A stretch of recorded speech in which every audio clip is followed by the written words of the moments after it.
이번 시간에는 청소년 참여와 파트너십 활동 지도 2회차가 됩니다. 자, 지금 이제 우리가 청소년 참여 영역과 유형을 알아볼 텐데요.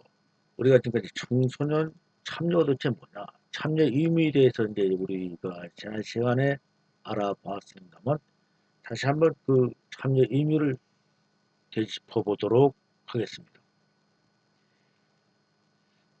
청소년 참여는요, 청소년 지도에 있어서 매우 중요한 또 관심사가 될 수밖에 없겠죠. 가장 중요한 용어라고 할 수 있을 것입니다. 왜냐하면요, 청소년 지도는 계획된 활동에 대한 청소년들이 참여를 기본 전제로 하고 있기 때문입니다. 뿐만 아니죠, 청소년 활동 프로그램을 제공하는 기관의 입장에서 한번 생각해 보자고요. 자, 강제적 학습 고객인 청소년들이 참여가 이루어지지 않는다면 프로그램의 목적을 절대 달성할 수 없을 것입니다. 또 그렇다면 기간 자체도 존속될 수 있겠습니까? 없죠. 이 청소년 참여는 전통적인 학교 교육과는 달리 청소년 기관의 학습자들은 대부분 자발적인 참여자이기 때문에 청소년 지도에 있어서 참여는 가장 핵심적인 주제라고 아마 할 수 있을 것입니다. 참여의 사전적 의미는 참가하여서 관계하는 것이죠. 이것을 의미하는데, 교육학적으로는 학습하려는 사람들이 사회적, 문화적, 재활동의 일정 기간 동안 계속해서 참가함으로써 재반 활동을 경험적으로 이해하는 것이라고 교육학 예사전에는 정의되어 있습니다. 체코 코에는요, 참여란 자신이 삶에 영향을 미치는 의사결정에 자신이 개입하는 것이라고 정의하고요. 우리 그 박세일 씨는 참여란 자신이 삶의 조건과 환경에 영향을 미치는 집단적 의사결정 과정에서 자신들의 생각과 주장을 반영시키려는 노력이라고 하였죠.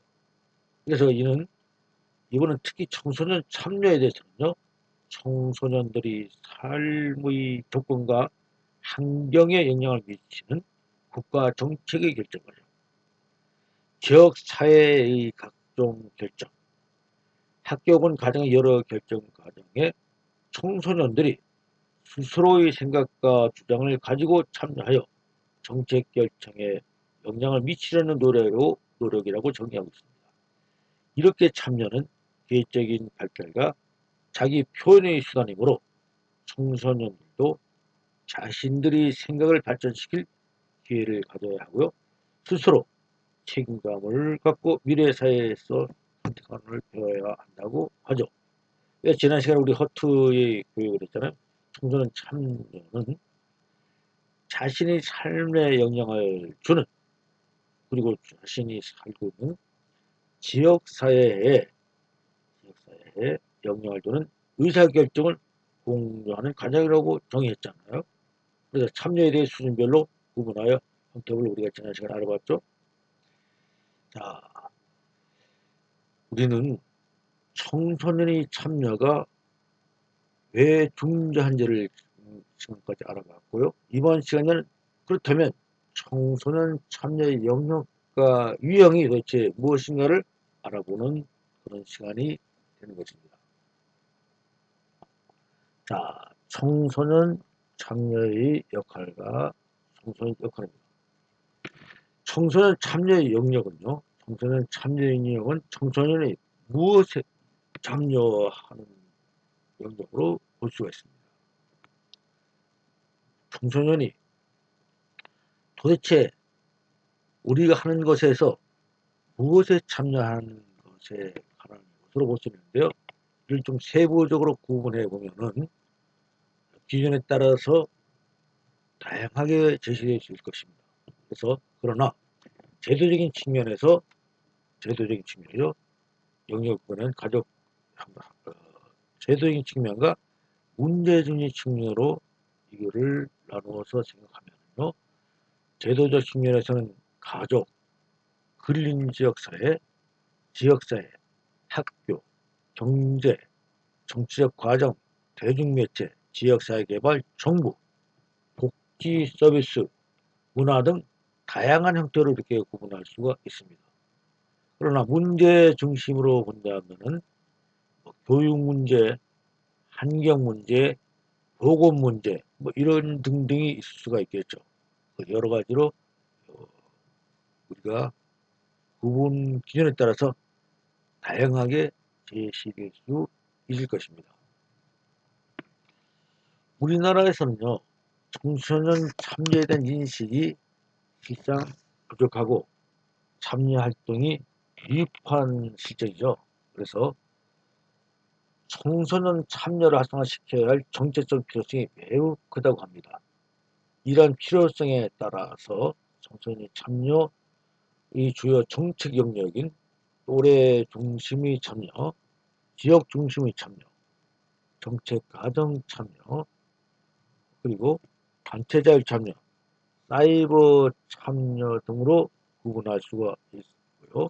이런 것을 좀 하나하나 짚어보도록 하겠습니다. 또래 중심의 참여는 청소년들이 또래 집단에 참여하여 흥미와 관념을 개발하고 친밀한 또래 관계를 형성하는 능력을 개발하는 것입니다. 그리고 부모에 대한 심적 의존을 버리는 데도 도움이 됩니다. 그래서 이러한 것들은 또래들이 그 중요한 역할을 해주는데요. 그래서 또래 중심의 자생적인 동아리 활동 같은 거요. 또 또래 상담. 요즘은 그 자기의 고민을 갖다가 부모님에게 말하기보다는 또래한테 얘기하잖아요. 그리고 자율 법정 활동 등 같이 또래 간의 상호작용에 기반을 두는 활동을 줄 수 있습니다. 그러나 이러한 중요성에도 불구하고 또래 중심 활동은 특별한 지원이나 협력 없이는 이루어지기가 쉽지 어렵죠. 그래서 또래 중심의 참여에 알아봤고 다음은 지역 중심의 참여입니다. 이는 청소년들이 생활 거점이며 관습과 태도, 가치관을 길러주는 실천적 현장인 지역사회에 참여하는 것을 의미하는 것입니다. 그래서 청소년 참여를 보는 관점은 청소년은 더 이상 국민으로부터 보호받아야 하는 존재가 아니라 지역사회 발전을 위해서 기여할 수 있는 능력을 가지고 있다고 보는 것이죠. 그리고 또 기여해야 하는 책임이 있는 사회 구성으로서 인식한다는 것입니다. 지역사회를 중심으로 한 청소년 참여는 주로 자원봉사활동, 지역사회 문제 해결을 위한 참여활동 등을 볼 수가 있습니다. 자, 다음은 정책과정 참여입니다. 이는 청소년들이 지역사회나 국가의 청소년 정책이나 행정과정에서 개입하고요. 또 영향을 미치고자 하는 활동을 말하는 것입니다. 청소년 참여의 개념은 우리가 봤듯이요. 가장 중요한 원칙적인 청소년 활동이 영역이 되는 것입니다. 그래서 위원회에 참석한다든가 시책 모니터링 같이 지역사회나 국가의 청소년 정책, 행정 과정에 개입하고 영향을 미치는 활동 등이 있습니다. 그러나 정책 참여에서 중요한 것은 청소년들이 의사결정 권한을 어느 정도 갖는가 하는 점입니다. 청소년들이 의사결정 권한을 실질적으로 갖지 못한다면 청소년 참여에서 가장 우려되는 형태인 면목 참여, 즉 보이는 참여만 되는 것이 실질 참여가 아니라는 것이죠. 명목 참여될 가능성이 많다는 것이 문제가 됩니다. 자, 다음은 단체 자율 참여에 대해서 알아봅니다. 이는 청소년 단체나 청소년 시설 등 조직적 집단 활동에 참여하는 경우입니다.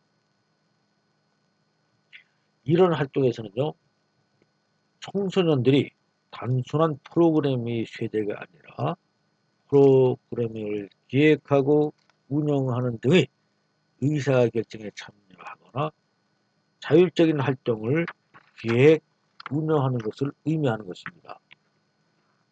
이건 시설 중심 또는 성인 중심의 일반적인 프로그램 제공과 대집단단의 청소년의 수동적인 참여로 일반화된 수련활동 양식은 소집단, 청소년 중심으로 변화시켜야 하는 청소년 정책의 과제를 부여하는 것이 되는 것입니다. 다음으로 사이버 참여 활동은요. 사이버 공간이 중요한 의사소통을 했죠. 이 정보사회에서는 다 제일 중요한 의사소통이 됐어요. 또 청소년들은 그 주역으로 부각되고 있죠. 사이버 공간에서의 정보 사업의 의사소통은 바로 사이버 활동인데 가장 청소년들이 그 주역으로 부각되고 있고요. 또 이런 현실을 바탕으로 해서 청소년들이 사이버 공간을 통하여 참여하는 것을 말합니다.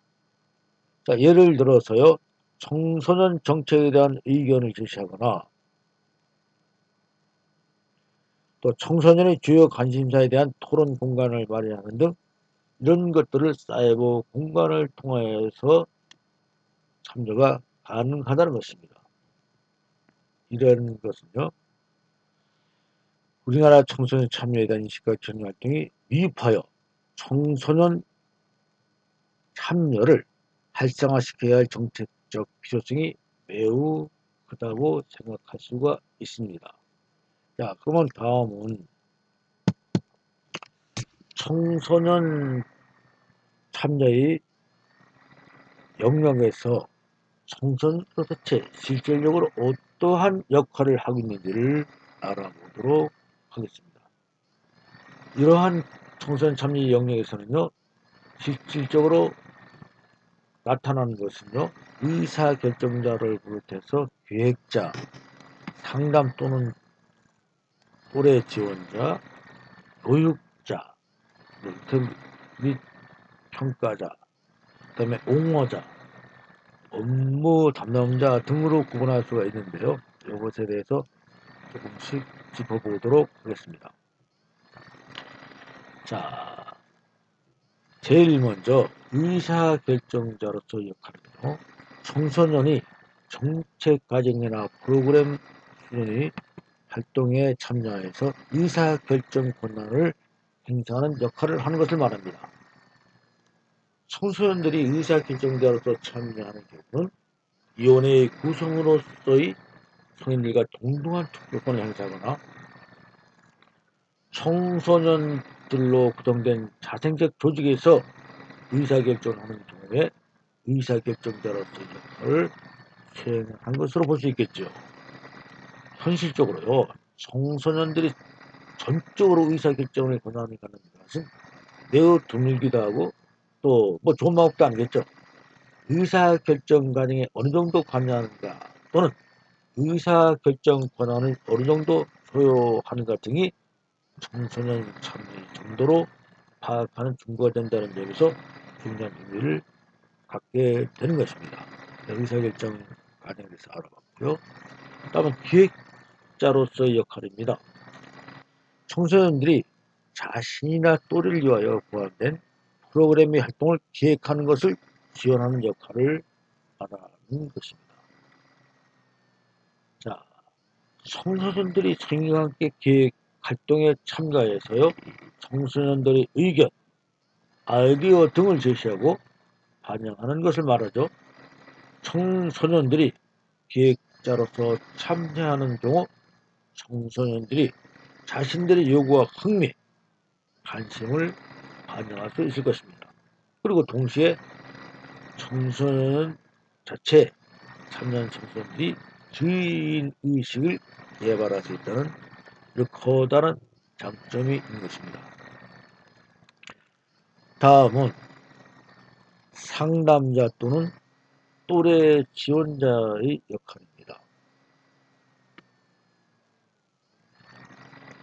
자, 청소년들이 상담자로서 훈련을 받고 또래들이 약물 남용이나 또래들이 약물, 양료, 알코올 문제, 그다음에 성문제, 그다음에 부모 자녀 관계, 또래 압력, 또 학교에서의 문제, 기타 분류의 원인에서 이야기를 듣고 조언하는 역할을 수행하는 것입니다. 이런 또래 상담자는 문제를 상담하는 데 있어서 또래들로부터요, 성인보다 더 깊은 신뢰 관계를 형성하기도 합니다. 이것이 상담자 또는 또래 지원자의 역할을 갖다 우리가 알아봤는데요. 실제 오늘날 그 설문을 받아보면 대부분이 가장 많은 상담을 또래와 한다고 하잖아요. 점차 중요성이 증가되고 있는 분야입니다. 다음은요, 교육자입니다. 교육자로서 역할을 할 수 있는 것인데, 청소년들은요, 자신보다 어린 청소년들을 위한 멘토가 되거나 형들을 위한 교육 활동에 참여하는 것들을 얘기하는 것인데요.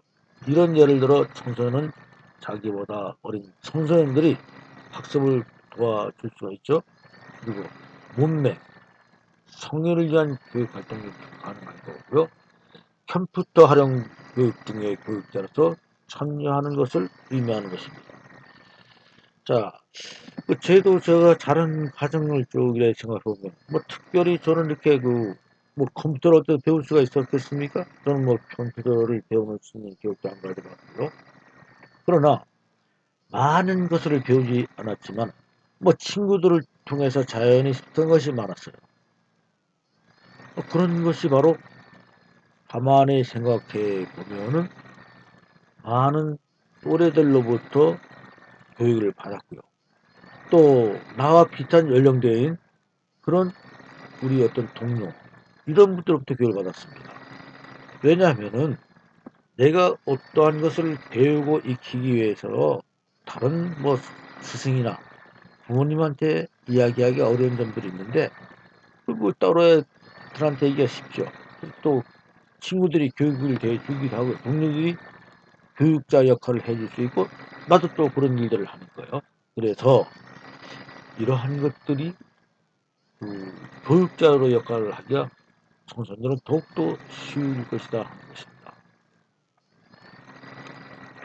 자, 다음은요.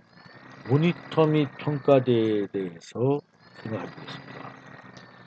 자, 모니터 및 평가자로서 역할이라고 하는 것은 청소년들이 현재 운영 중인 정책이나 프로그램의 목적과 활동에 대한 평가 모니터를 지원하는 것입니다.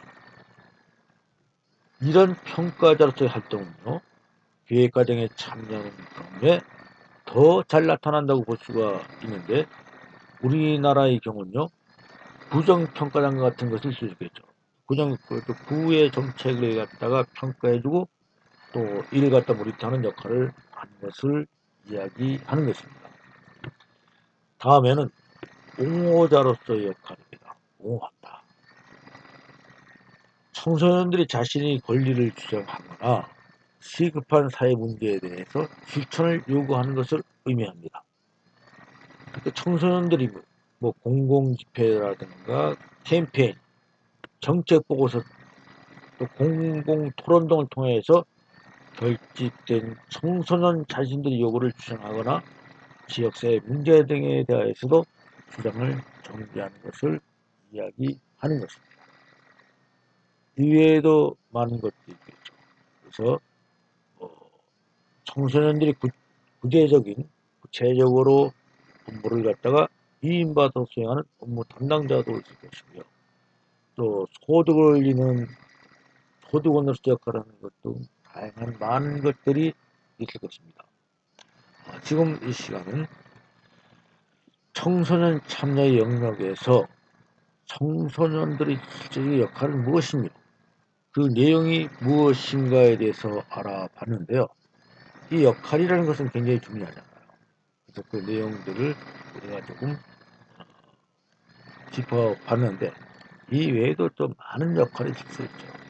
이것은 어떠한 우리 단어상으로 구분되고 나열됐지만 더 많은 역할이 할 수 있다는 것이 정확한 답일 것입니다.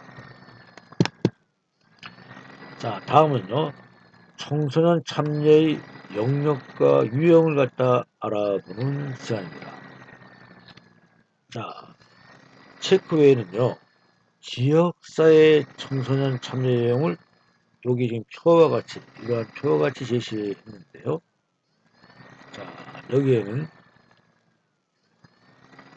청소년 지역사회 운동의 운동 집단으로서 또 청소년 개발 기관, 또 근린지역 사회 중심의 청소년 사업, 그 다음에 근린지역 사회 개발 조직, 그리고 시민운동 집단 등으로 구분하여서 설명하였습니다.